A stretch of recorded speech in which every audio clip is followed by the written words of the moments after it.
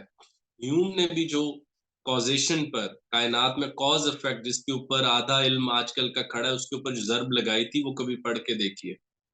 اور پھر کانٹ کا آپ نے بالکل خوب فرمایا کہ اس نے کرٹیک آف پیور ریزن میں یہ بات ثابت کی کہ عقل کی حدود ہیں, اور یہ نہ حدود یا ان کیٹیگریز میں جب چیز آتی ہے تو اس پر علمی رائے دے لیتی ہے, تو اس سے خدا کو ثابت کیسے کر رہے. تو وہاں پر آپ نے خود ہی اس میں جواب دے دیے. تو علامہ, اور بھائی اب آپ دیکھیے کہ عقل, اگر یعنی عقل سے مراد وہ جو چالاکی والی عقل ہے, دانائی والی عقل, وزڈم نہیں. مطلب نعوذ باللہ یہ بات ہم آئنسٹائن اور فیمین, ہاکنگ, ٹائسن, نعوذ باللہ ڈاکنز ان کے خلاف نعوذ باللہ نہیں کر رہے, نارمل عقل کے خلاف کر رہے.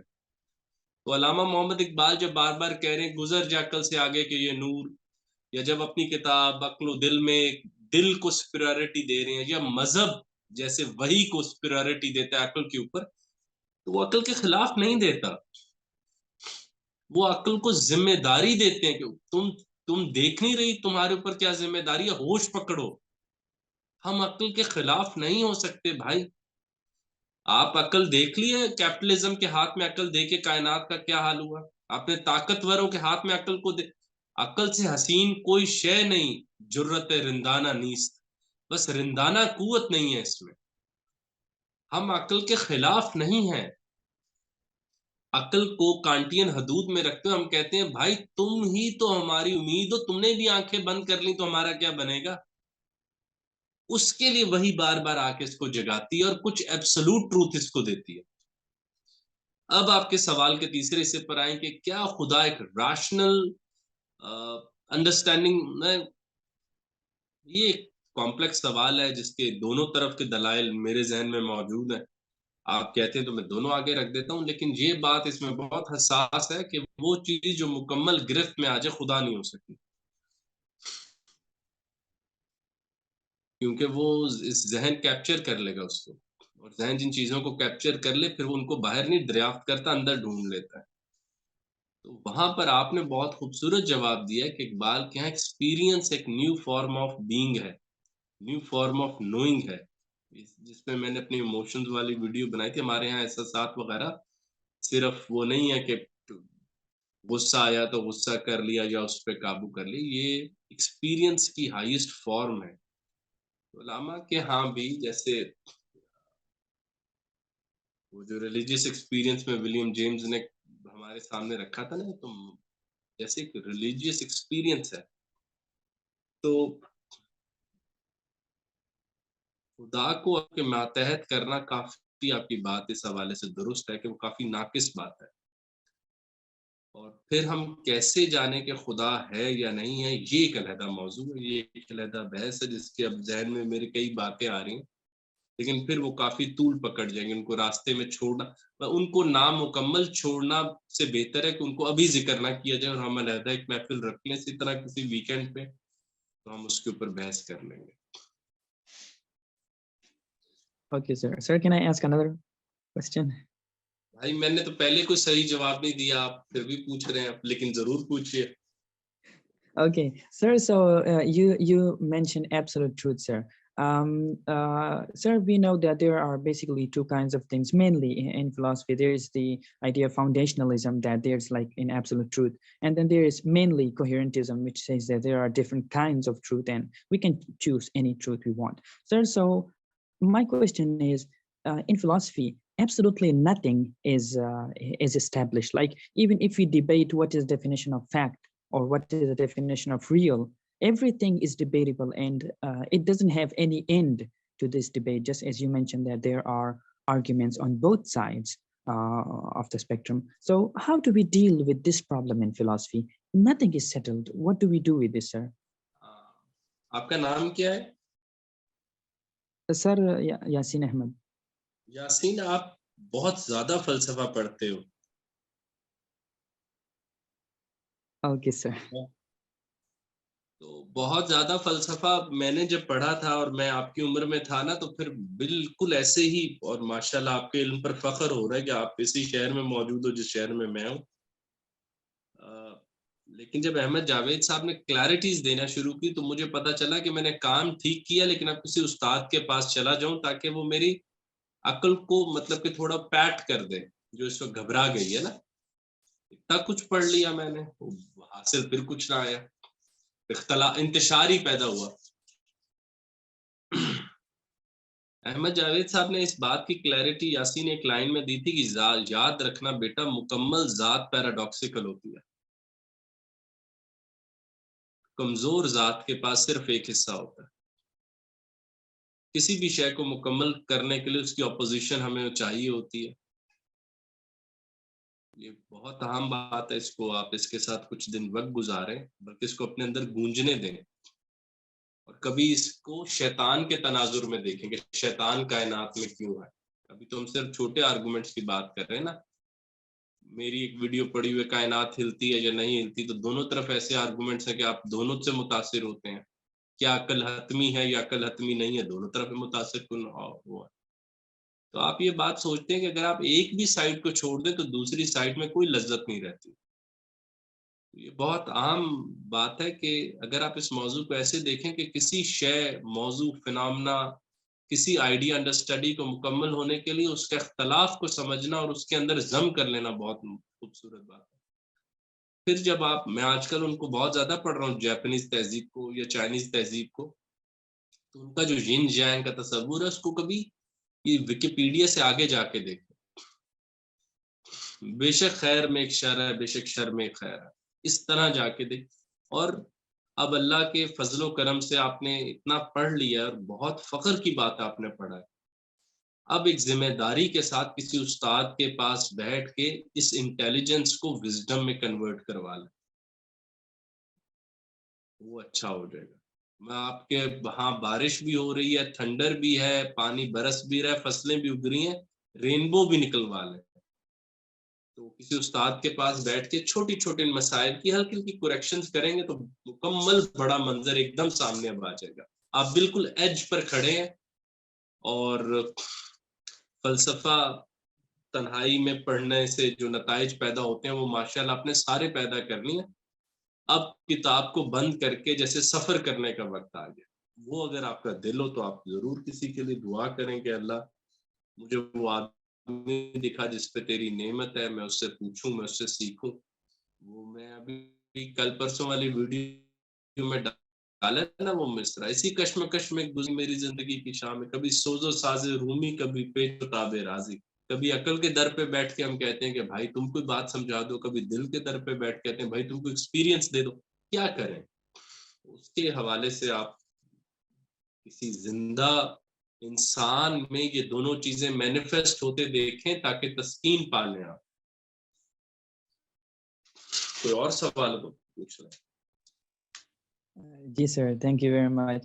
Sir, just one question. I hope it's a final one. Sir, there is a scene, sir, in the Masnavi of Rumi in which I think it's Shamsi Tabriz who is telling Rumi to stop reading books anymore. And then at another scene, we can see Shamsi Tabriz sitting at the edge of the well, and he's throwing Rumi's books one by one. And Rumi is there looking at this scene, but he's not objecting. Sir, I can't seem to understand what this scene really telling us. علم حجاب اکبر بن جاتا ہے. اگر Newton کی physics پر آپ بضد ہو جائیں تو آپ کبھی کائنات مکمل دیکھ لیں گے. یعنی کہ اگلے دور میں کوئی آدمی تھا نا جس نے نیوٹن کی گریوٹی کی تھیوری والی کتاب بند کر کے کائنات دیکھی ہوگی تو صحیح کائنات سمجھ آئی ہوگی نا. کپرنیکس نے پٹولمی کی کتاب کو بند کر کے کائنات کو دوبارہ دیکھا ہوگا تو صحیح کائنات کپرنیکس والی نظر آئی ہوگی نا. گلیلیو نے اپنے سے پہلے کے اسٹرالوجرز، اسٹرانومرز کی کتابیں بند کی ہوں گی تو صحیح کائنات نظر آئی ہوگی نا. ایسے ہی اکثر کتاب حجاب اکبر بن جاتی ہے. ہم کتابیں اس لیے پڑھتے ہیں کہ ہم ماضی کا سفر نہ کریں. کتابوں کی افضلیت، خوبصورتی، حسن یہ، یا میں ان کا گرویدہ، میں ان کا عاشق اس لیے ہوں کہ کہیں میں ماضی کا، میں ایسی کوئی تھیوری اور بات نہ جنریٹ کر لوں جو یونان میں میرے سے پہلے زینوفینز نے کی ہو، تو میں تو پیچھے کا سفر کر رہا ہوں. کتابوں کا سفر ہم کرتے ہیں، اور جتنا وقت ہم علم کو دیتے ہیں اتنا ہی وقت ہم نگاہ کو دیتے ہیں. کہ آؤ آج باغ میں دیکھیں، میرا پھولوں کے اوپر علم فقط ایک آئیڈیا نہ ہو، ایکسپیرینشل ہیومن ایکسپیرینس ہو. اس کے لیے پھر ضروری ہے کہ آپ باغ میں جائیں، اور جتنا زیادہ آپ پھول سے وہ ارسطاٹل کا تصور یا اخوان کا تصور پھولوں کا پڑھتے ہوئے، رومی کا پڑھتے چسکا اور مزہ لے رہے ہیں، ایسے ہی آپ باغ میں جائیں اور وہاں جا کے بھی اس پھول پر ہاتھ رکھیں اور آپ دیکھیں کہ بھائی ذہن میں خیال تو بڑا آ گیا، کیا حال میرے پاس ہے. تو مکمل آدمی وہ ہوتا ہے جس کے پاس بلند خیال اور بڑا حال ہوتا ہے. تو بلند خیالات آپ کو مل گئے، بس اللہ سے دعا کریں آپ کو بڑا حال بھی دے دے تاکہ وہ پورا سین مکمل ہو جائے گا. خیال بڑا ہونا چاہیے، حال عظیم ہونا چاہیے. خیال میں میں آپ کو 400 کہانیاں پڑھا دوں کہ بہادر کیسے بننا ہے، لڑنا کیسے ہے، اور جنگ کے وقت آپ باہر نہ جائیں تو حال نہیں اب آپ کے پاس. یا کسی غریب پر ہاتھ اٹھ رہا ہو اور آپ ڈر کے ہمارے کونے پر کھڑے رہیں، وہ علم کیا آپ کو لگتا ہے حجاب نہیں بنا؟ جی سر. Sir, how will a person know that, like, sir, this is like this kind of this amount of knowledge is enough, sir? Because I always feel like if I read one book, I feel like I need to read 100 more, and if I read 100 more, I feel like I need to read 1 million more. So it feels I don't know what's. اسی لیے تو احمد جاوید صاحب کہتے ہیں نا کہ لا متناہی کو گننے کا نام علم نہیں ہے. انفائنائٹ پارٹیکلز، اگر بکس پارٹیکل ہیں تو انفائنائٹ پارٹیکلز کو گننے کا نام علم نہیں ہے احمد جاوید صاحب. علم ہے کہ آپ کے آگے کوئی بھی موضوع رکھا جائے اس کو فلسفائز کر لینا، کوئی بھی موضوع. میں تو مطلب کہ آپ درخت رکھیں تو آپ ایک دم اس کے اوپر ایک بڑی رائے دے کے دکھائیں. ذہن میں آپ یہ نہ چلے جائیں دیکھنے کہ افلاطون نے اس پر کیا کہا تھا. وہ جاننا بہت ضروری ہے، لیکن آپ کی ذاتی رائے کہاں گئی، وہ علم ہے. کیونکہ جو باقی علم ہے وہ تو اب ChatGPT software وغیرہ نے آ کے بتا نہیں دیا کہ بھائی تم کتنی کتابیں یاد کر لو، کتنی حدیثیں یاد کر لو گے. اے آئی آرٹیفیشل انٹیلیجنس سے زیادہ رٹا مار لو گے. بتاؤ تمہاری آواز کیا ہے وہ بتاؤ. تو علم ایسا پیدا کریں، ایسا رکھیں جو فلسفائز کر سکیں فوری طور پر کسی نئی موومنٹ کو. اور میں طاہر سے کہوں گا کہ آپ کے پاس جب وقت ہو تو آپ آ جائیں، ہم کسی دن بیٹھ کے ملاقات ضرور کر لیں. اگر آپ کے دل میں آئے تو میں حاضر ہوں ہمیشہ. Okay, sir. Inshallah. Thank you, sir. Thank you very much for your time. کوئی اور کوشچن کرنا چاہتے ہیں تو آپ کوشچن پوچھ سکتے ہیں ابھی. اوکے سو چونکہ ہمارے سوالات کا سیشن بھی مکمل ہو چکا ہے تو اسی کے ساتھ ہمارا ویبینار اپنے اختتام کو پہنچا ہے. میں ایک بار پھر سر خرم الہی اور اپنی ساتھی طلباء کا شکریہ ادا کرتا ہوں. امید ہے کہ یہ ویبینار کسی طرح آپ سب کے لیے مفید ثابت ہو چکا ہوگا. اور سیکنڈلی چینل پر ہے نا طاہر؟ جی سر، اگر کسی نے اس کو واپس دینا ہے تو اس کا ریکارڈنگ ہم نے کیا ہے، ہم اس کو چینل پہ ڈالیں گے اور اس کا لنک میں آپ کے ساتھ شیئر کروں گا. اور سر کا جو یوٹیوب پہ چینل ہے تو خرم الہی آفیشیل کے نام پر ہے. بہت شکریہ، بہت شکریہ.